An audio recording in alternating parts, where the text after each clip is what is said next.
This is Khatt Chronicles, design stories from the Arab world, presented to you in collaboration with Africa.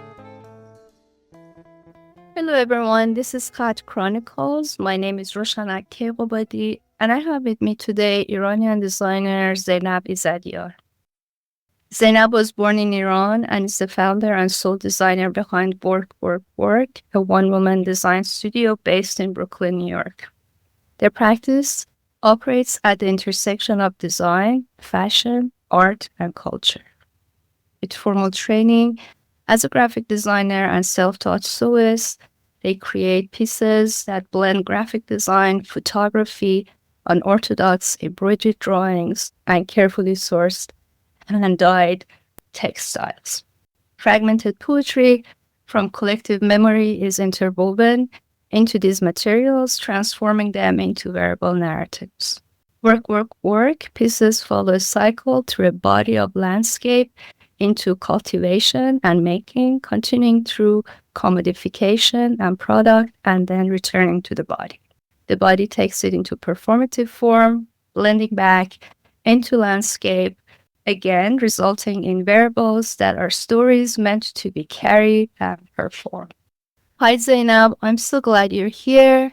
To start our conversation, would you please tell us, how did you become a designer? Hi Roshanak. I was trained as a graphic designer, meaning that I did my undergrad and graduate studies in graphic design. I practiced graphic design actively all the way until 2017. I studied my undergrad was in Tehran University. Then I came here to US. I went to Yale University for my master's, and I worked as a graphic designer, mostly focusing in print and typography all the way till 2017. And that was when I officially started work, but also slowly tried to transition to textile and wearables. Okay, Zeynab, can you take us a little bit back further to maybe like when you were younger, when you started feeling like this is what you want to do? Maybe you didn't know it's being designed, but creating and making. Yeah, I definitely was a kid that enjoyed making things a lot. I was always making a mess. There was a lot of ink and paint spilled on my mom's precious Persian carpets all the time. I used to cover them up. I have a very artistic dad. He taught me, the time I spent with him was mostly around making things. Playing with clay was something I did with him. I very clearly remember the day he started teaching me how to marble, because he was, in a way, a graphic designer, but not trained, meaning that he used to write a lot of calligraphy. He would do calligraphy on fabric, actually, for placard. My Iranian fellow know what I'm saying. For friends and families, whenever there was an event, he was always doing it. It was either in our backyard or sometimes on our kitchen counter. Rolls of fabric being written by him. He would teach me how to do this specific flowers that he would use to decorate around the text that he would write. He knew calligraphy. He knew how to do nastali, a little bit of his own way of modern typography that he would sometimes do. So the marbling was also happening because he would sometimes decorate the paper that he wanted to do calligraphy on.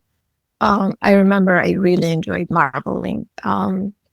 Unlike most of the other maybe traditional families, I come from a traditional family, just to make that clear. I learned knitting from my dad. Also, he liked to knit. At some point, he was into hiking and he would try to sew his own gears.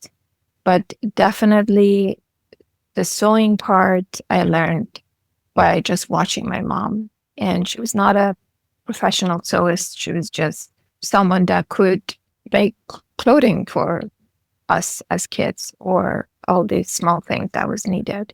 I definitely watched her and learned. So I guess, yes, from since childhood, I was doing this. And I remember when I was very little, the games I would play with my dolls was not necessarily much about the doll itself, but I would make things for my doll. I would make a bookshelf with wood with the help of my dad, or I used to make little books for my dolls and basically do the very first book design, trying to write stories and make drawings in them. Yeah, if you want to go very back, that's where it started. So just walk us through, like, and then what happened? And how did you know that this is what you want to do? This is design. To be very honest, to this day, I'm not too sure how it all turned out, because I feel like I was interested in art, but when it was time for me to choose a major, I felt like the only option I have is graphic design, because back then, it's more than 20 years ago now, I felt like the active scene in Iran and the active or ongoing or the lively scene in Iran in art was the graphic design. And it felt like back then, it felt like if I go to fine art, I wasn't sure about the future of it.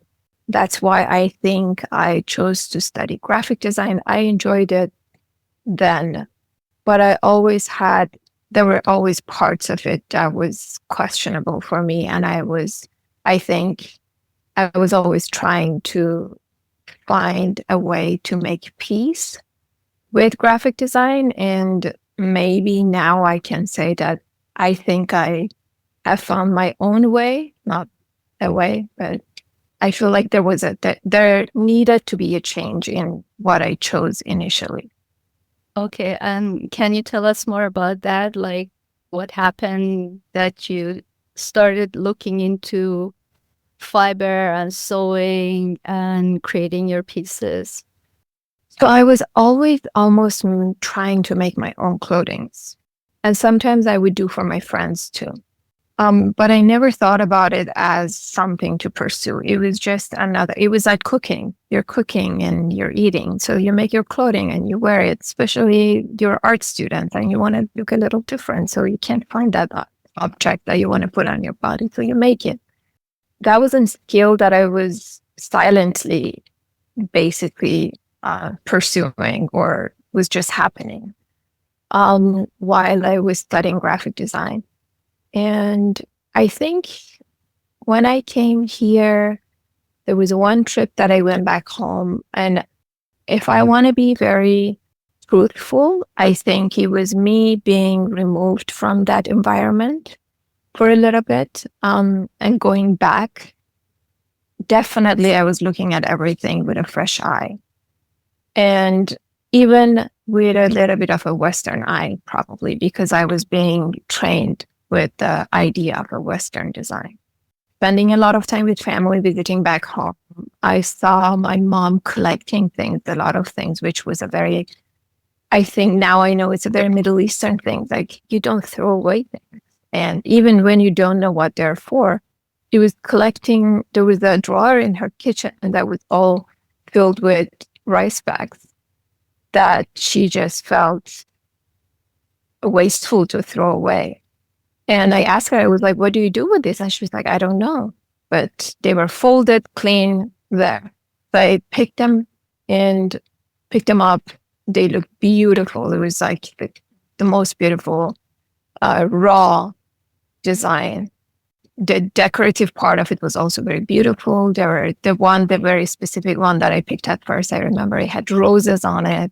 It was this green, vibrant green, red design, silver screen print. So yeah, I was like, wow, I loved it. So I brought them back with me, not knowing what to do for a while, just continuing my mom's tradition of just holding on to it and putting it back. And then it was funny because it was one day that I was again given a sweatshirt that had a very bad typography on it. it was killing me. I couldn't wear it. It was my sweatshirt. I wanted to wear it, but it was killing me. It was like really awful typography. And it just happened. I put that rice bag on it. I started stitching it very obsessively. The very first one I made was all with hand, was very obsessive stitching. I tried to play with the letters. I hid some of the letters. I revealed some in the process. And that's how it started. And then I made the second one and the third one and on and on. But one thing that I should also, maybe I'm missing out, is that after finishing graduate studies, I happened in a way to work in a small textile studio as a graphic designer. But since it was a very small textile studio, I was doing a lot of things. I was doing silk screen printing. I was doing fabric dyeing. I was designing objects. I was making so many things, plus all their graphic design needs. So that was all, this all what were happening simultaneously. What is the most meaningful project that you have worked on? I think it is my baby work. And maybe another project that for now is Fun Pod, but in both of them, I see a bit of a community in it. That's why it's very precious to me.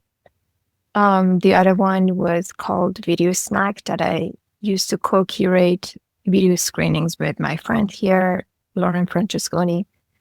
And it was all about bringing and building a new community around a subject, which, to be very brief about that one, was about curating video screening that would just screen one, and you had to be there to watch it. And they were short videos.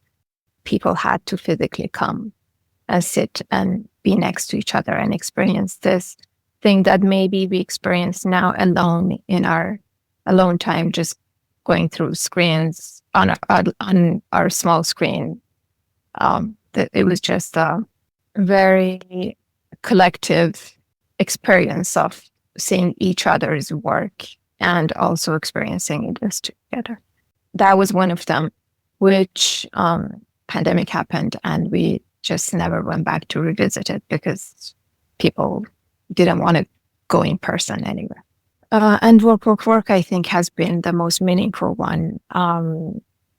Yeah, I think you explained very well at the beginning why.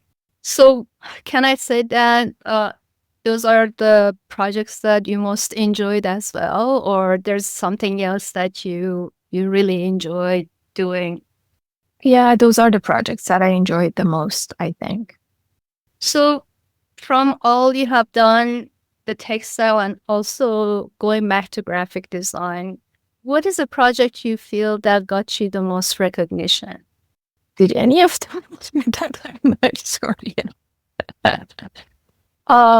I feel like I actually have been working sort of quietly, so I don't know if I have a good answer for that. But I think people, at least now, know me. If they know me through my project work, know me through the clothing that I make. I think a lot of the people that might know of my work now, they don't even know that I have a graphic design background. Okay, so now can you take us through your process? Like, let's say you're starting a new project now. How do you approach it? How do you go about it? So one thing that I love about this thing that I do is that, unlike graphic design, I don't have clients to start the project. If I want it all happens in such low layers that a lot of times many things are happening at the same time in my head and on the paper or on the computer. But I can say when I'm interested in something, it is slowly starts to grow. I start taking notes of maybe words. I start creating bits and pieces of design, maybe on my computer. One day I may play with some elements. And it's not like I don't think things through. the way I used to in graphic design, or I had to. I basically create a pool of items, designs, pieces, and then I sit down and finally one day put them together as a collage. And most of the times, this process allows me to create a narrative that is happening in my head, I think. So it needs that time to get everything together and finally put them together. So what part of your work is the most difficult part for you? Getting it out there. It's the most difficult one, I think. Yeah, I think it's times have changed. Let me tell you the most enjoyable part that is also in a way difficult is to see my pieces on people's bodies, because sometimes I run into it on the street. They don't know me, or some people send it to me, or sometimes people that I know would wear them. I enjoy it the same as I find it very difficult. I don't have a very good explanation why that's difficult, but also figuring out the new ways of social media and getting your work out there. It's been something that I really do not like to. I don't enjoy it at all. And I'm not good at it. Do you think your gender education and work experience influenced your professional career and practice? Oh my God, I will probably, I need to try not to get too excited about this question. Definitely, 100%. I think, I am the result of many things. Definitely, my practice is a result of many things, and one of them is my gender. I did have to relearn and detox a lot from the things that were taught to me or that I was raised with. The basic thing that I had to deal with was my hesitation to work with textile and fabric. And I think it took me this long because I always followed the thought of fabric and textile being domestic and not serious, and being specific to women, had a gender, which a lot of the materials that in art world people worked with still to this day, I think, does have that layer of gender to it, just like metal, wood, fabric, all that. But also, I realize my hesitation is toward the gender, not the fabric, because I have been witnessing women not being taken serious. So if your work is reminding people of who you are as a woman, you fear that you're not going to be taken seriously.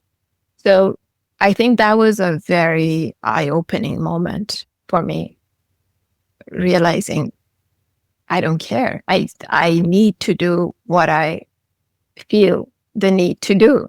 And that this hesitation, or what's stopping me, is this belief that belongs to 1,000 years ago, basically. But it's embedded in me, and it's still, unfortunately, I think it's still out there. Which is very funny, because working more with textile and having a little bit of food related ideas in my work, the two main materials that are so basic to a human body is food and fabric. Is directly extension of our body. And having a gender associated to it, it doesn't make any sense at all. And even what I want to say is that the day that I felt free was that, well, even if it's approached as feminine material, I would be proud. I'll be happy to even take part in that. That was one of the main things. But in general, I want to talk a little about graphic design. that I remember one day when we were very young, like students, still just learning what graphic design is, one of our male teachers told us, to us all women, that in the list of the top tier graphic designer in the world, look how many women are there, as if it was our fault. Like telling us, you need to figure out why. And it's like that you are not there. It's your problem. Then I guess in the process of growing up, I had to revisit that question and have the actual right answer of being like, there is no room for women. You do not leave room for women. It's not like we're not working hard. We're actually working harder than all of you. It's just that we're always being pushed to the side or erased from the design history, literally, or any history, but we're talking about design. I want to remind my fellow Iranian designers of the project that happened just a few years ago. That was the archival project of the Iranian graphic designers, 100 years of graphic design in Iran. I don't remember the title. In Tehran. I know. I want them to remember how many women were in that project. It was funny. It made me angry, but it was also funny that we were seeing just like very directly in front of our eyes that all these women are being erased, literally. And I think that was the answer to the question that was thrown to us, as maybe our teacher thinking that if he says that to us, it will make us work harder. But it was definitely, I don't think that was the answer that they intended. Gender has been a big role. Directly related to what you said, that is one of the reasons that I started doing my research. Yes.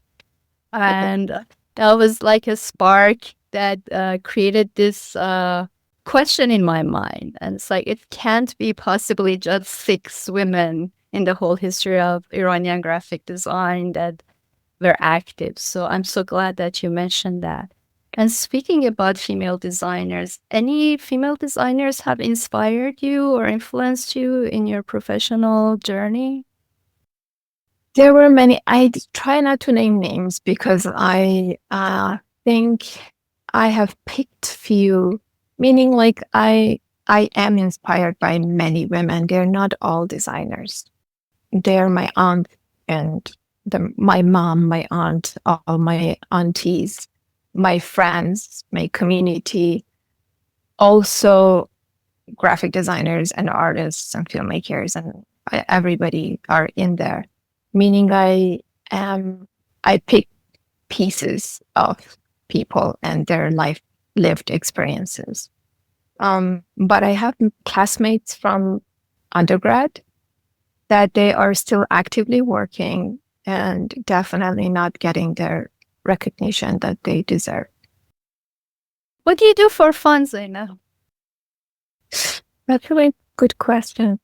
Not much. I think I really enjoy my studio time. I consider that sometimes fun. What else do I do for fun? I used to like dancing, going out. Not that much. I think for fun, a fun time for me is a relaxing time that I spend with friends, chatting, sharing. So any final thoughts or words before we say goodbye? I think I can share this one thing that I think it sort of cleared a lot of the fog for me in professional life and opened some locks, was to get rid of the idea of being perfect and doing right and being able to be a freestyler, leave room for mistakes.